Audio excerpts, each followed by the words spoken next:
ರೈತ ದೇಶದ ನಾಡಿಮಿಡಿತ. ನೇಗಿಲ ಯೋಗಿಯ ಬೆವರು ನಿಮ್ಮೆಲ್ಲರ ಉಸಿರು. ಹೊಸ ಕೃಷಿ ತಾಂತ್ರಿಕತೆಗಳ ಹೂರಣ, ರೈತ ಯಶೋಗಾಥೆಗಳ ಅನಾವರಣ. ಈ ನಿಮ್ಮ ನೆಚ್ಚಿನ ಅನ್ನದಾತ ಕಾರ್ಯಕ್ರಮಕ್ಕೆ ಸ್ವಾಗತ.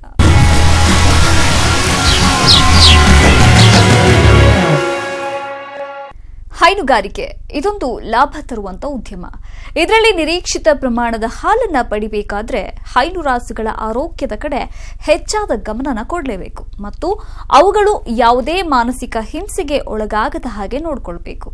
ಅದರಿಂದ ಹೈನು ರಾಸುಗಳನ್ನ ಕಾಲಕ್ಕೆ ತಕ್ಕಂತೆ ಪಾಲನೆ ಮಾಡುವುದು ಅವಶ್ಯಕ. ಇದು ಬೇಸಿಗೆ ಕಾಲ ಆದ್ರಿಂದ ನಿರ್ವಹಣೆಯಲ್ಲಿ ಕೆಲವು ಬದಲಾವಣೆ ಮಾಡಿಕೊಳ್ಳಬೇಕಾಗತ್ತೆ. ಈ ಕುರಿತ ವಿವರವಾದ ಮಾಹಿತಿ ಇಲ್ಲಿದೆ.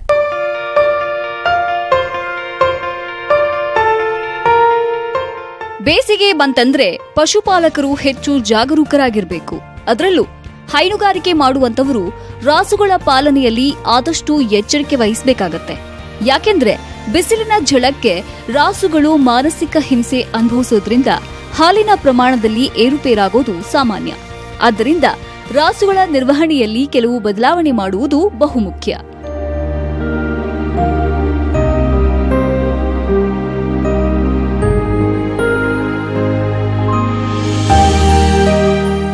ಮೊದಲನೆಯದಾಗಿ ವಿದೇಶಿ ಮಿತ್ರತಳಿ ಮತ್ತು ಎಮ್ಮೆಗಳನ್ನ ಬಿಸಿಲಿಗೆ ಬಿಡಬಾರದು. ಬಿಸಿಲಿಗೆ ಹೋಗ್ತಿದ್ದ ಹಾಗೆ ದೇಹದ ಉಷ್ಣಾಂಶ ಹೆಚ್ಚಾಗಿ ಉಸಿರಾಟದ ವೇಗ ಜಾಸ್ತಿಯಾಗತ್ತೆ. ಇದರಿಂದ ಆಹಾರ ಸೇವನೆಯನ್ನ ತಕ್ಷಣ ಕಡಿಮೆ ಮಾಡುತ್ತವೆ ಅಥವಾ ನಿಲ್ಲಿಸ್ತವೆ. ಆದ್ರಿಂದ ಆದಷ್ಟು ಜಾನುವಾರುಗಳನ್ನ ನೆರಳಿನಲ್ಲಿ ಕಟ್ಟಿಹಾಕಬೇಕು. ತೆರೆದ ಜಾಗದಲ್ಲಿ, ಅದರಲ್ಲೂ ಮರದ ನೆರಳಿನಲ್ಲಿ ಹೈನು ರಾಸುಗಳನ್ನ ಬಿಡುವುದು ಹೆಚ್ಚು ಸೂಕ್ತ.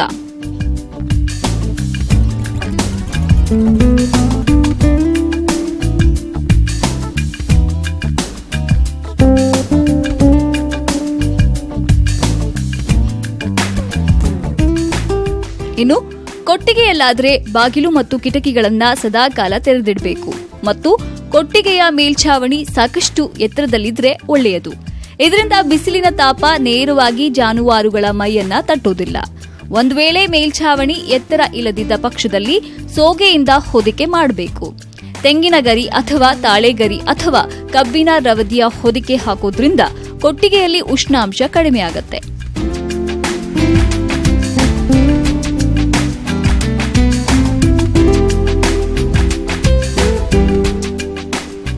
ಇನ್ನೂ ಒಂದು ಉಪಾಯ ಅಂದ್ರೆ ಕೊಟ್ಟಿಗೆಯಲ್ಲಿ ಆಗಿಂದಾಗೆ ನೀರನ್ನ ಚಿಮುಕಿಸ್ತಾ ಇರಬೇಕು.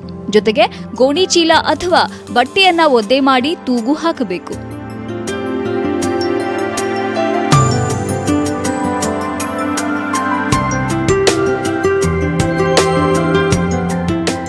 ಹೈನುರಾಸುಗಳ ಮೇಲೂ ಒದ್ದೆ ಬಟ್ಟೆಯನ್ನ ಹಾಕಿದ್ರೆ ಉತ್ತಮ.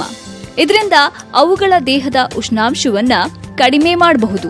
ಸಾಧ್ಯವಾದ್ರೆ ಕೊಟ್ಟಿಗೆಯಲ್ಲಿ ಫ್ಯಾನ್ ಅಳವಡಿಸಿ ಮತ್ತು ಬೆಳಗ್ಗೆ ಹಾಗೂ ಸಾಯಂಕಾಲದ ಹೊತ್ತು ಜಾನುವಾರುಗಳ ಮೈಯನ್ನ ತೊಳೆಯಬೇಕು.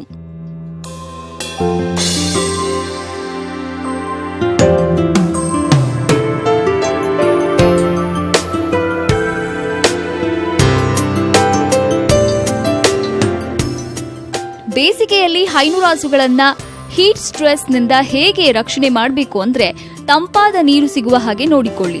ದಿನಪೂರ್ತಿ ತೊಟ್ಟಿಯಲ್ಲಿ ನೀರು ಸಿಗುವಂತಿರಬೇಕು. ಇಲ್ಲವೇ ದಿನದಲ್ಲಿ 5-6 ಬಾರಿ ಜಾನುವಾರುಗಳಿಗೆ ನೀರನ್ನು ಕುಡಿಸುವ ಅಭ್ಯಾಸ ಮಾಡಿಕೊಳ್ಳಿ.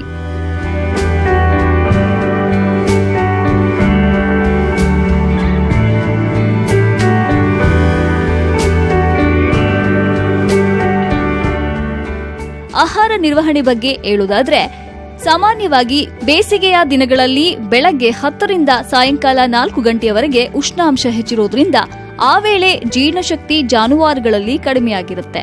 ಹಾಗಾಗಿ ಮೇವು ಅಥವಾ ದಾಣಿ ಮಿಶ್ರಣವನ್ನ ತಂಪಾದ ಸಮಯದಲ್ಲಿ ಕೊಡೋದು ಉತ್ತಮ.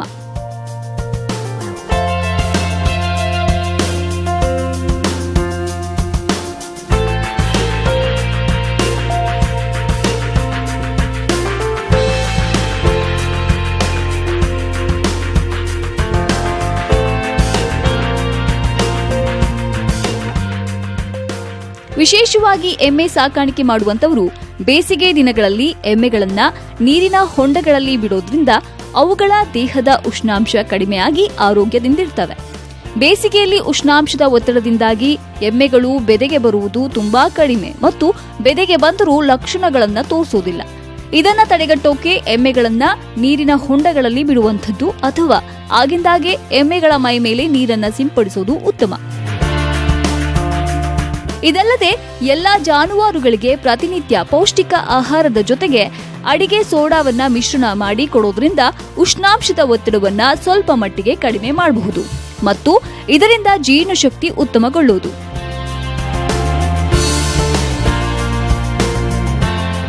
ಒಟ್ಟಾರೆ ರೈತರು ಬೇಸಿಗೆಯಲ್ಲಿ ಜಾನುವಾರುಗಳ ಪೋಷಣೆಯಲ್ಲಿ ಸ್ವಲ್ಪ ಬದಲಾವಣೆ ಮಾಡಿಕೊಳ್ಳೋದ್ರಿಂದ ಆಗುವ ಆರ್ಥಿಕ ನಷ್ಟವನ್ನ ಕಡಿಮೆ ಮಾಡಿಕೊಳ್ಳಬಹುದು.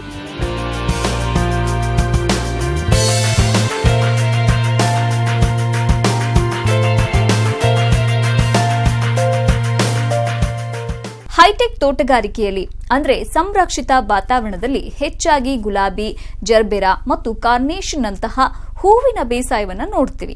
ಆದ್ರೆ ಇನ್ನೊಂದು ಹೂವಿದೆ, ಇದು ಅತ್ಯಂತ ವೈಶಿಷ್ಟ್ಯಪೂರ್ಣವಾದದ್ದು ಮತ್ತು ಅಷ್ಟೇ ಆಕರ್ಷಕ. ಇದಕ್ಕೆ ಮಾರುಕಟ್ಟೆಯಲ್ಲಿ ಒಳ್ಳೆಯ ಡಿಮ್ಯಾಂಡ್ ಕೂಡ ಇದೆ.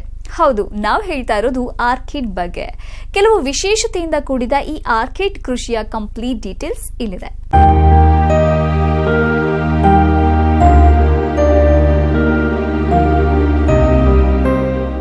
ಆರ್ಕಿಡ್ ಸಸ್ಯಲೋಕದಲ್ಲೇ ಇದಕ್ಕೆ ವಿಶಿಷ್ಟ ಸ್ಥಾನ. ವರ್ಣ ವೈವಿಧ್ಯ ವಿನ್ಯಾಸದ ಮೂಲಕ ಎಂಥವರನ್ನೂ ಬೆರಗುಗೊಳಿಸುವ ಇವು ಪರಿಸರದ ಅದ್ಭುತ ಕೊಡುಗೆ. ತನ್ನ ಮನಮೋಹಕ ಬಣ್ಣ ಆಕಾರದಿಂದಲೇ ಗಮನ ಸೆಳೆಯುವಂತ ಹೂ.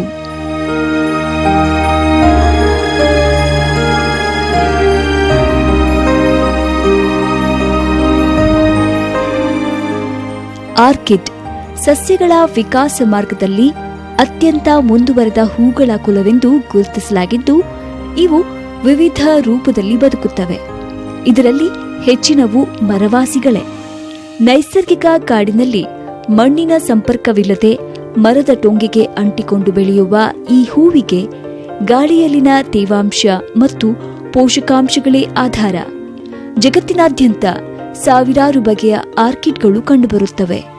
ಎಷ್ಟೋ ಜನರಿಗೆ ಆರ್ಕಿಡ್ ಅಂದ್ರೆ ಒಂದು ಹುಚ್ಚು.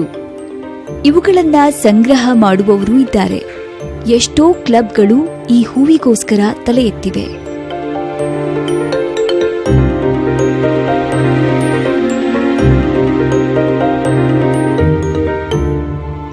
ಭಾರತದ ಪೂರ್ವ ಮತ್ತು ಪಶ್ಚಿಮ ಘಟ್ಟ ಪ್ರದೇಶದಲ್ಲಿ ವಿವಿಧ ಬಗೆಯ ಆರ್ಕಿಡ್ಗಳು ಕಂಡುಬಂದರೂ ಮೇಘಾಲಯ ಆರ್ಕಿಡ್ಗಳ ಸ್ವರ್ಗ ಅಂತಾನೆ ಹೇಳಲಾಗುತ್ತೆ.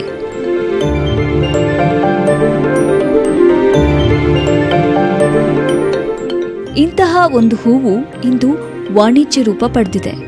ಹಸಿರು ಮನೆಗಳಲ್ಲಿ ಬೆಳೆಯಲಾಗುವ ಬೇರೆ ಹೂಗಳಿಗೆ ಹೋಲಿಸಿದ್ರೆ ಇದಕ್ಕೆ ಬೆಲೆ ಕೂಡ ಹೆಚ್ಚು. ಮತ್ತು ಇದರ ಇನ್ನೊಂದು ಮುಖ್ಯ ಗುಣ ಅಂದ್ರೆ 16 ದಿನಗಳವರೆಗೆ ಹೂವು ಫ್ರೆಶ್ ಆಗಿರುವುದು. ಇಂತಹ ಒಂದು ವಿಶಿಷ್ಟ ಹೂವಿನ ಬಗ್ಗೆ ಧಾರವಾಡ ಕೃಷಿ ವಿಶ್ವವಿದ್ಯಾಲಯ ಕೂಡ 10 ವರ್ಷಗಳಿಂದ ಸಂಶೋಧನೆ ನಡೆಸ್ತಾ ಬಂದಿದೆ. ವಿವಿಧ ಮಾಧ್ಯಮ, ತಳಿ ಮತ್ತು ಬೆಳೆಯುವ ವಿಧಾನದ ಬಗ್ಗೆ ಪ್ರಯೋಗಗಳನ್ನ ಕೈಗೊಂಡು ರೈತರಿಗೆ ಸೂಕ್ತ ಮಾಹಿತಿಯನ್ನ ಒದಗಿಸ್ತಾ ಇದೆ. ಸದ್ಯ ನಮ್ಮಲ್ಲಿ ಬೇರೆ ದೇಶಗಳಿಂದ ಈ ಹೂವು ಆಮದಾಗ್ತಾ ಇದ್ದು, ಇದರ ಕೃಷಿ ಕೈಗೊಂಡು ಲಾಭದಾಯಕ ಉದ್ಯಮವನ್ನಾಗಿಸಿಕೊಳ್ಳಲು ಸಾಕಷ್ಟು ಅವಕಾಶಗಳಿವೆ ಅಂತಾರೆ ಇಲ್ಲಿನ ತೋಟಗಾರಿಕೆ ವಿಭಾಗದ ಸಹ ಪ್ರಾಧ್ಯಾಪಕ ಡಾಕ್ಟರ್ MS ಬಿರಾದರ್. ಆರ್ಕಿಡ್ ಈ ಕತ್ತರಿಸಿದ ಹೂಗಳಲ್ಲೇ ಅಥವಾ ಆಧುನಿಕ ಹೂಗಳಲ್ಲಿ ಅತ್ಯಂತ ಸುಂದರವಾದ ಹೂ ಮತ್ತು ಅತ್ಯಂತ ಕಾಸ್ಟ್ಲಿ ಅಂತ ನಾನು ಹೇಳ್ಬೋದು. ಯಾಕಂದ್ರೆ ಈ ಒಂದು ಹೂವಿನ ಒಂದು ಸೌಂದರ್ಯ ಅಥವಾ ವಿಶೇಷತೆ ಅಂದ್ರೆ ಇದು ಕತ್ತರಿಸಿ ನಾವು ಹೂದಾನಿಯಲ್ಲಿ ಇಟ್ಟರೆ 1 ತಿಂಗಳವರೆಗೂ ಇದಕ್ಕೆ ಇದು ಬಾಡುವುದಿಲ್ಲ. ಅದೇ ಇದರ ಸೌಂದರ್ಯ. ಆಮೇಲೆ ಈ ಒಂದು ಪುಷ್ಪಗಳನ್ನ ಈ ಬಹಳ ಒಂದು ಅಧಿಕ ವೆಚ್ಚದ ಹೂವಿನ ಅಲಂಕಾರ ಅಥವಾ ಬೊಕ್ಕೆಗಳನ್ನ ಇದನ್ನ ಬಳಸ್ತಾರೆ. ಹೀಗಾಗಿ ಈ ಹೂಗಳು ಅದಕ್ಕೆ ಬಹಳ ಒಂದು ಬೇಡಿಕೆ ಇದೆ. ಸದ್ಯದ ನಮ್ಮ ಒಂದು ಈ ಕರ್ನಾಟಕದಲ್ಲಿ ಅಥವಾ ಭಾರತದಲ್ಲಿ ನಾವು ಬೇರೆ ದೇಶಗಳಿಂದ ಆಮದು ಮಾಡ್ಕೊಳ್ತಾ ಇದ್ದೀವಿ. ಇವತ್ತು ಬೆಂಗಳೂರಲ್ಲಿ ನಾವು ನೋಡ್ತಾ ಇರೋದು ಈ ಥೈಲ್ಯಾಂಡ್ ಇಂದ ಬಹಳ ಬರ್ತಾ ಇದೆ ಈ ಒಂದು ಹೂವು. ಈ ಒಂದು ಹೂವಿನ ಒಂದು ಬೆಳೆಯ ಬೇಸಾಯದ ವಿಶೇಷತೆ ಏನಂದ್ರೆ ಇದು ಮಣ್ಣಿನಲ್ಲಿ ಬೆಳೆಯಿದರೆ ಚೆನ್ನಾಗಿ ಬರೋದಿಲ್ಲ. ಇದು ಬೇಸಿಕಲಿ ಅರೋಫೈಟಿಕ್ ಅಥವಾ ಈ ಗಾಳಿಯಲ್ಲಿ ಇರುವಂತಹ ಪೋಷಕಾಂಶ ಮತ್ತು ನೀರನ್ನು ಉಪಯೋಗಿಸಿಕೊಂಡು ಬೆಳೆಯುವಂತಹ ಒಂದು ಬೆಳೆ. ಇದರ ಬೇರುಗಳು ಹೆಚ್ಚು ಗಾಳಿಯಲ್ಲೇ ಇರಬೇಕು. ಸೊ ಆ ಒಂದು ವಾತಾವರಣ ನಾವು ಇಲ್ಲಿ ಒದಗಿಸಬೇಕು. ನಾವು ವಿಶ್ವವಿದ್ಯಾಲಯದಲ್ಲಿ ಕಳೆದ 10 ವರ್ಷದಿಂದ ಸಾಕಷ್ಟು ನಾವು ಇದರಲ್ಲಿ ಸಂಶೋಧನೆ ಮಾಡಿ ಯಾವ ಮಾಧ್ಯಮ ಉತ್ತಮ, ಯಾಕಂದ್ರೆ ಒಂದೊಂದು ದೇಶದಲ್ಲಿ ಒಂದೊಂದು ಮಾಧ್ಯಮ ಬಳಸ್ತಾರೆ. ನಮ್ಮ ಒಂದು ಈ ವಾತಾವರಣದಲ್ಲಿ ನಾವು ವಿವಿಧ ಮಾಧ್ಯಮಗಳನ್ನು ನಾವು ಪ್ರಯೋಗ ಮಾಡಿ ನೋಡಿದ್ದೇವೆ. ಇಟ್ಟಿಗೆ ಚೂರು, ಇದ್ದಿಲು ಚೂರು ಮತ್ತು ಈ ಬ್ರೋಕನ್ ಟೈಲ್ ಪೀಲ್ಸ್ ಅಂತಿರಲ್ಲ, ಈ ಮರದ ಒಂದು ಮುರಿದ ಹಂಚುಗಳು, ಇವು 3 ಸಮ ಪ್ರಮಾಣದಲ್ಲಿ ನಾವು ಮಿಕ್ಸ್ ಮಾಡಿ ಈ ಪಾಟ್ಗಳಿಗೆ, ಈ ಕುಂಡಾಳಿಗಳಿಗೆ ನಾವು ತುಂಬಿದ್ದೇವೆ. ಮತ್ತು ವಿಶೇಷವಾಗಿ ತಾವು ನೋಡ್ತಾ ಇರಬಹುದು, ಈ ಕುಂಡಾಳುಗಳು ಈ ಸಾಮಾನ್ಯ ತರಹದ ಕುಂಡಾಳಿಗಳಲ್ಲ. ಈ ಕುಂಡಾಳಿಗಳ ಸುತ್ತಲೂ ಗಾಳಿ ಆಡಲಿಕ್ಕೆ ಸಾಕಷ್ಟು ಆಸ್ಪದ ಇರ್ತದೆ. ಆ ಒಂದು ಉದ್ದೇಶದಿಂದ ನಾವು ಒಂದು ಎತ್ತರದಲ್ಲಿ ಕಟ್ಟೆ ಮಾಡ್ತೀವಿ. ಒಂದೇದು ಆ ಕಟ್ಟೆನಾದರೂ ಗಾಳಿ ಆಡುವಂತ ಒಂದು ಪ್ರಯೋಜನ ಮಾಡಿರ್ಬೇಕು ನಾವು ಪಾಟ್ಗಳಿಗೆ. ಆಮೇಲೆ ನಾನು ಆವಾಗಲೇ ಹೇಳಿದಂಗೆ ವಿಶೇಷವಾದಂಥ ಪಾಟ್ಗಳನ್ನು ನಾವು ಬಳಸ್ತೀವಿ. ಈ ಪಾಟ್ಗಳಿಗೂ ಸುತ್ತಲೂ ಗಾಳಿ ಆಡುವಂತಹ ದೊಡ್ಡ ಪ್ರಮಾಣದ ರಂಧ್ರಗಳಿರ್ತವೆ. ಆ ರಂಧ್ರಗಳ ಮೂಲಕ ಆ ಮಾಧ್ಯಮದಲ್ಲಿ ಗಾಳಿ ಆಡಬೇಕು. ಆಮೇಲೆ ಬೇರುಗಳು ಈ ರಂಧ್ರದ ಮೂಲಕ ಹೊರಗಡೆನೂ ಬರ್ತವೆ, ಆಮೇಲೆ ಈ ಗಾಳಿಯಲ್ಲಿ ಇರ್ತವೆ. ಸೊ ಗಾಳಿಯಲ್ಲಿ ಇರುವಂತಹ ಪೋಷಕಾಂಶ ಮತ್ತು ಆ ತೇವಾಂಶನ ಎಳೆದು ಬೆಳೆಯೋದ್ರಿಂದ ಹೆಚ್ಚಿಗೆ ಗಾಳಿಯನ್ನು ಒದಗಿಸುವಂತಹ ಒಂದು ವಾತಾವರಣ ಒದಗಿಸಬೇಕಾಗ್ತದೆ.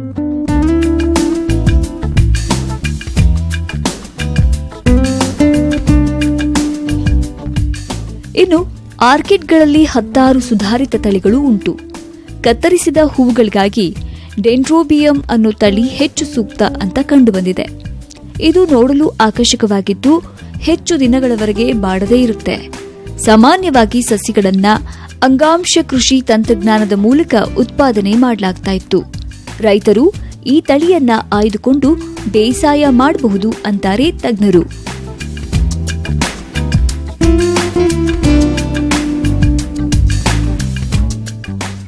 ಇದರಲ್ಲಿ ವಿಶೇಷವಾಗಿ 10-15 ತಳಿಗಳಿದಾವೆ. ಈ ಆರ್ಕಿಡ್ಗಳಲ್ಲಿ ವಿವಿಧ ತರಗಳಿದಾವೆ. ಫೆಲನಾಪ್ಸಿಸ್, ಕ್ಯಾಟ್ಲಿಯಾ, ಡೆಂಡ್ರೋಬಿಯಮ್ಸ್, ಈ ತರಗಳಿದಾವೆ. ಇದು ನಾವು ಕತ್ತರಿಸಿದ ಹೂಗಳಾಗಿ ಡೆಂಡ್ರೋಬಿಯಮ್ಸ್ ಅನ್ನು ನಾವು ಬೆಳಿಬೇಕಾಗ್ತದೆ. ಪಾಟ್ ಅಲ್ಲಿ ಆದ್ರೆ ಫೆಲನಾಪ್ಸಿಸ್ ಅಂತ ನಾವು ಬೆಳಿಬೇಕಾಗ್ತದೆ. ಫೆಲನಾಪ್ಸಿಸ್ ಪಾಟ್ ನಾವು ಮಾಡಿದ್ದೆ ಅದರಲ್ಲಿ ಒಂದು ಪಾಟ್ಗೆ ಅವರೇಜ್ 1,000 ರೂಪಾಯಿ ಒಂದು ಬೆಲೆ ಇದೆ. ಅದಕ್ಕೆ ಆ ಹೂವಿನ ಇದು ಆಯುಷ್ಯ ಆ ಗಿಡದಲ್ಲೇ ಕನಿಷ್ಠ 2 ರಿಂದ 3 ತಿಂಗಳವರೆಗೂ ಬಾಡೋದಿಲ್ಲ. ಅದು ಒಂದು ಉದ್ಯಮವಾಗಿ ಮಾಡ್ಕೋಬಹುದು. ಈಗ ತಾವು ನೋಡ್ತಾ ಇರೋದು ಡೆಂಡ್ರೋಬಿಯಂ ತಳಿ ಅಂತ. ಇದನ್ನ ಕತ್ತರಿಸಿದ ಹೂಗಳಾಗಿ ಮಾಡಬಹುದು. ಡೆಂಡ್ರೋಬಿಯಮ್ಸ್ ಅಲ್ಲಿ ಈ ಸೋನಿಯಾ 17 ಅಂತ ತಳಿ, ನಾವು ಸುಮಾರು 10 ತಳಿಗಳನ್ನ ನಾವು ಇಲ್ಲಿ ಅವ್ಯಾಲ್ಯೂಯೇಟ್ ಮಾಡಿದೀವಿ.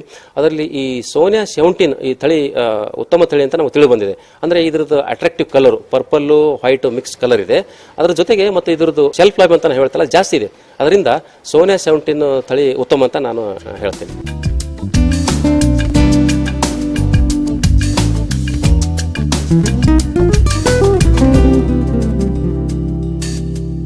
ಹೆಚ್ಚು ಬೆಲೆ ಬಾಳುವ ಈ ಆರ್ಕಿಡ್ ಹೂವನ್ನ ಸಂರಕ್ಷಿತ ವಾತಾವರಣದಲ್ಲೇ ಬೆಳಿಬೇಕು.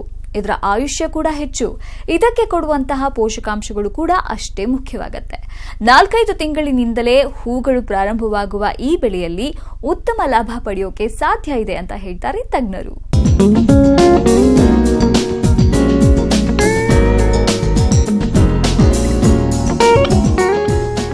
ಆರ್ಕಿಡ್ ಹೂ ನೋಡೋಕೆ ಅತಿ ಸುಂದರ ಮತ್ತು ಕೋಮಲ, ಆದ್ರೆ ಗಿಡ ಮಾತ್ರ ಗಟ್ಟಿ. ಹೀಗಾಗಿ ಇದಕ್ಕೆ ರೋಗ ಕೀಟಗಳ ಬಾಧೆ ಕೂಡ ಕಡಿಮೆ. ಉತ್ತಮ ನಿರ್ವಹಣೆಯಲ್ಲಿ ಕನಿಷ್ಠ 10 ವರ್ಷವಾದರೂ ಬದುಕಬಲ್ಲದು. ನೆರಳು, ಆರ್ದ್ರತೆ ಮತ್ತು ಪೋಷಕಾಂಶಗಳನ್ನ ವೈಜ್ಞಾನಿಕವಾಗಿ ಒದಗಿಸಿದಲ್ಲಿ ಉತ್ತಮ ಹೂವಿನ ಇಳುವರಿ ಪಡೆಯೋಕೆ ಸಾಧ್ಯ. ನಾಟಿ ಮಾಡಿದ 4-5 ತಿಂಗಳಿಗೆ ಹೂಗಳು ಪ್ರಾರಂಭವಾಗಿ ನಿರಂತರವಾಗಿ ಹೂಗಳು ಬರುತ್ತವೆ. ಪ್ರತಿ ವರ್ಷ ಒಂದು ಗಿಡದಿಂದ 10 ರಿಂದ 12 ಹೂಗೊಂಚಲುಗಳನ್ನು ಪಡೆಯಬಹುದು. ಇದನ್ನ ಬೆಳೆಯೋಕೆ ಅಧಿಕ ವೆಚ್ಚದ ಪಾಲಿ ಹೌಸ್ ಕೂಡ ಅವಶ್ಯಕತೆ ಇಲ್ಲ. ಕಡಿಮೆ ವೆಚ್ಚದ ನೆರಳು ಪರದೆಯಡಿಯಲ್ಲೂ ಬೆಳೆಯೋಕೆ ಸಾಧ್ಯ ಇದೆ ಅಂತಾರೆ ಡಾಕ್ಟರ್ ಬಿರಾದರ್.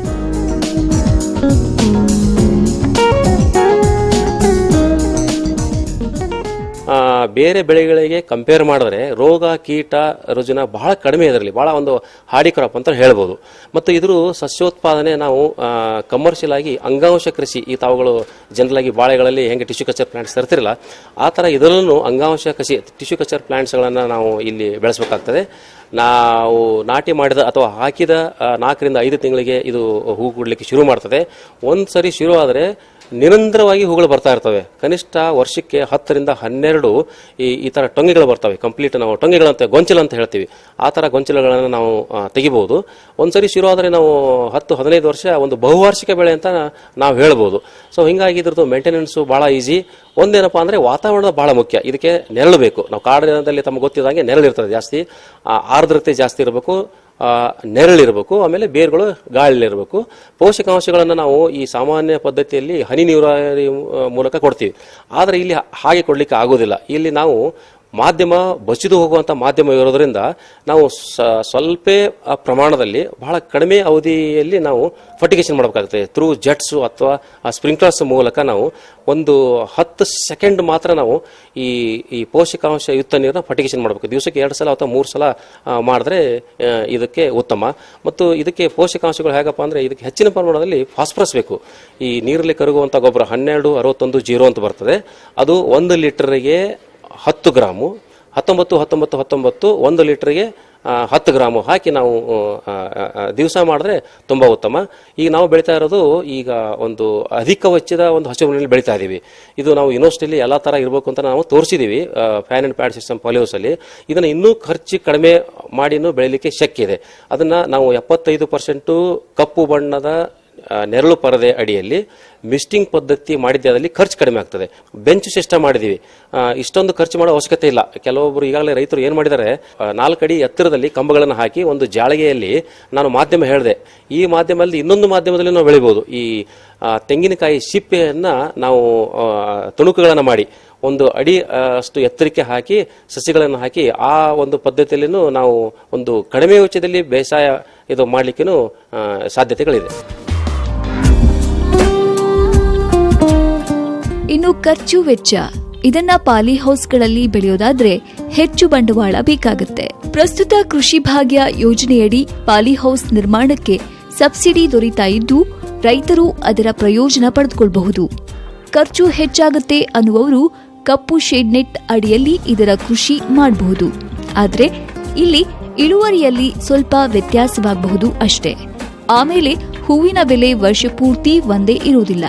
ಪ್ರತಿ ಹೂವಿನ ಕಡ್ಡಿ 10 ರಿಂದ 30 ರೂಪಾಯಿಯವರೆಗೆ ಮಾರಾಟ ಆಗುತ್ತೆ. ಸಾಮಾನ್ಯವಾಗಿ 5 ಗುಂಟೆಯಲ್ಲಿ 5,000 ಗಿಡಗಳು ಇರೋದ್ರಿಂದ ಪ್ರತಿದಿನ 50 ಹೂಗಳು ಮಾರಾಟಕ್ಕೆ ಸಿಗುತ್ತವೆ ಅಂತಾರೆ ತಜ್ಞರು. ಈ ನಾನು ಆವಾಗಲೇ ಹೇಳ್ದಂಗೆ ಇದನ್ನ ನಾವು ಅಂಗಾಂಶ ಕಸಿ ಸಸಿಗಳಿಂದ ನಾವು ಬೆಳೆಸಬೇಕಾಗ್ತದೆ. ಒಂದು ಅಂಗಾಂಶ ಕಸಿಯ ಒಂದು ಅಂದಾಜು ಖರ್ಚು ಒಂದು 50 ರೂಪಾಯಿಗೆ ಒಂದು ಸಸಿ ಬರ್ತದೆ. ಸಾಮಾನ್ಯವಾಗಿ ನಮ್ಮ ರೈತರು ಒಂದು 5 ಗುಂಟೆ ಅಥವಾ 500 ಸ್ಕ್ವೇರ್ ಮೀಟರ್ ಮಾಡೋದು ಉತ್ತಮ. ತುಂಬ ಕಡಿಮೆ ಮಾಡಿದ್ರೆ ಅದು ಸ್ವಲ್ಪ ಲಾಭದಾಯಕ ಆಗೋದಿಲ್ಲ. 5 ಗುಂಟೆ ಮಾಡಿದ್ದೇ ಆದಲ್ಲಿ 5,000 ಗಿಡಗಳನ್ನು ಹಾಕಬಹುದು. 5,000 ಗಿಡಗಳನ್ನು ಹಾಕಬಹುದು. ಒಂದು ಗಿಡದಿಂದ ವರ್ಷಕ್ಕೆ 10 ಹೂಗಳನ್ನು ತೆಗಿಬಹುದು. ಸೊ ಕನಿಷ್ಠ ಒಂದು 5 ಗುಂಟೆ ಮಾಡಿದ್ದೇ ಆದಲ್ಲಿ ದಿವಸಕ್ಕೆ ಕನಿಷ್ಠ ಒಂದು 50 ಹೂವಿನ ಗೊಂಚಲುಗಳನ್ನು ತೆಗಿಬಹುದು.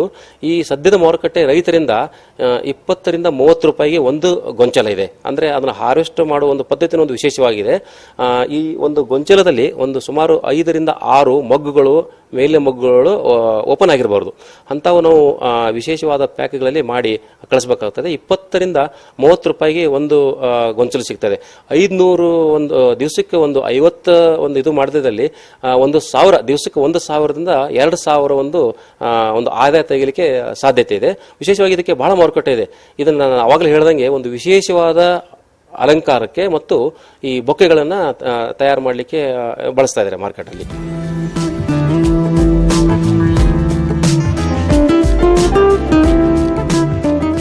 ಒಟ್ಟಾರೆ ತನ್ನ ಶ್ರೀಮಂತ ಸೊಬಗಿನಿಂದ ನೋಡುಗನ ಕಣ್ಮನ ಸೆಳೆಯುವ ಆರ್ಕಿಡ್ ಹೂವನ್ನ ವಾಣಿಜ್ಯ ರೂಪದಲ್ಲಿ ಬೆಳೆಯೋದು ಲಾಭದಾಯಕ ಅಂತಾನೆ ಹೇಳ್ಬಹುದು. ಆದ್ರೆ ಇದಕ್ಕೆ ಆಸಕ್ತಿ ಹೊಂದಿದ್ರೆ ಸಾಲೋದಿಲ್ಲ. ಶ್ರಮ, ಶ್ರದ್ಧೆ ಜೊತೆಗೆ ವೈಜ್ಞಾನಿಕ ಮತ್ತು ವ್ಯಾಪಾರಿ ಮನೋಭಾವ ಇದ್ರೆ ಮಾತ್ರ ಈ ಹೂವಿನ ಅಂದದಷ್ಟೇ ಬದುಕನ್ನ ಚಂದ ಮಾಡಿಕೊಳ್ಳಬಹುದು.